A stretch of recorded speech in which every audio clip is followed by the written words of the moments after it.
Hello, everybody. My name is Rupa.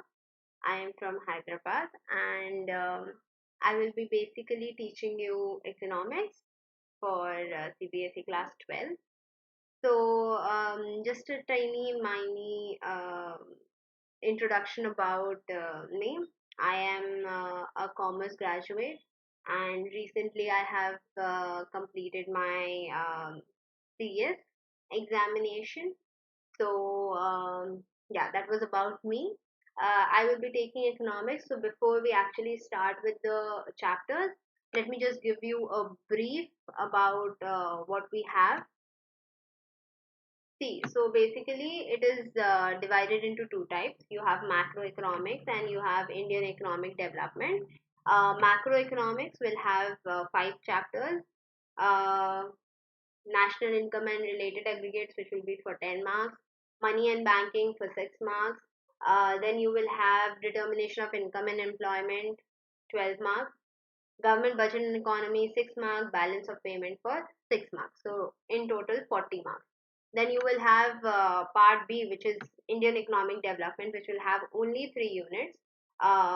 Development experience 1947 to 90, 12 marks. Current challenges that Indian economy is facing, 20 marks. And development experience of India, 8 marks. So you basically have 40 marks macroeconomic, 40 marks Indian economic development, and your 20 marks will be for the project work, right? Uh, let's just Let me just give you a brief summary of what each of these chapters will have, and what will you expect, what should you expect from these chapters. So the very first chapter that we have is national income and related aggregates. See, this one will tell you how exactly an economy works, what is national income, what is GDP. These are some of the terms that we often hear in the news, on the TV, and everywhere. So we will know what these terms are. How does money flow in the economy? What is national income? How does an economy function? Economic activities. All of these things are something that we'll understand in this first chapter. Second chapter is money and banking. This chapter will explain us how exactly is money circulated in the economy. Why can't RBI, or why can't we just print as much money as we want? Oh, come on, it's we RBI does it, right? So why can't it just print as much as money the country requires, so that there would not be any poverty or lack of money? So this chapter will answer that question for you as well, and this will also give you an insight into how banks function. How does a bank function? Who does bank listens to? And what is the role of RBI? So how exactly does bank control how much money should we have in the market, or how much money should be there, how much money should be given to the people? All of these things are something that will be covered in chapter 2. Third chapter is determination of income and employment. This chapter will talk about the economic equilibrium.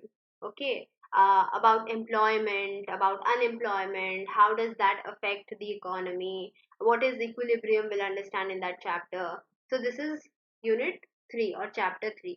Then you have chapter 4, which is government budget and the economy. Government budget and economy will give you an insight as to how does government plans the country or runs the country. Because see, you know how it earns the money, right? It earns through taxes, it earns through various infrastructures. So how exactly does it plan to use this money? Every year, we have budget on 1st February, where the finance minister, he or she, they come up in the parliament, and then they explain how they are going to use the money that they have, which sector are they going to allot it, and how much they have earned, how much they have spent, all of these things. So this is nothing but government budget. We will also understand how government uses various methods to control the economy. Control as in to ensure that the economy is always flourishing, to ensure that we don't end up like Sri Lanka. Okay, so basically, how does a government ensures that the economy is functioning really well, it is doing well. So we'll understand all of those methods as well. And the last chapter that we have in macroeconomics is balance of payments. See, balance of payments is nothing but government ka account accounts. So just like we prepare our accounts, all the incomes, all the expenditures, where have we invested, where have we taken loans from, just like that government also prepares an account. Because see, because it also makes certain investments, it has certain income, it has to make certain expenditures, right? And then it also borrows money from the world banks, other countries, IMF. So the entire income, expenditure, investments, borrowings, all of this will be shown in balance of payment. So we will understand how the government maintains its accounts. This is macroeconomics. Next would be Indian economic development, where we'll see how far Indian economy has been, the history, and see Unit 6, that is the first chapter of that part, will have development experience. That is how India as an economy has developed or transformed from the time we became independent till today.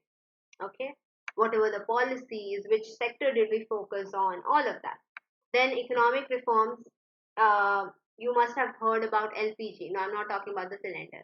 Liberalization, privatization, and globalization. How important that was for our economy. What it was. All of this concept will be in economic reforms.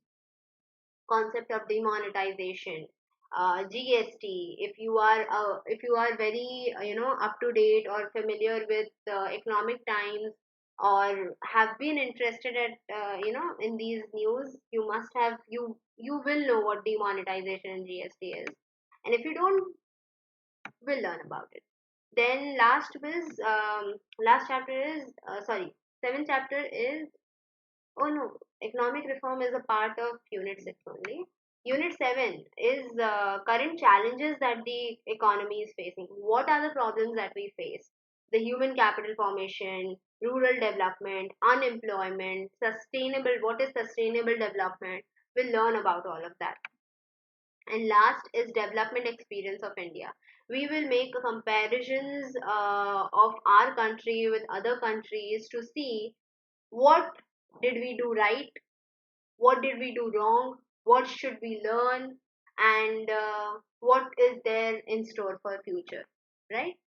So this was a quick briefing about what economics for class 12 actually has.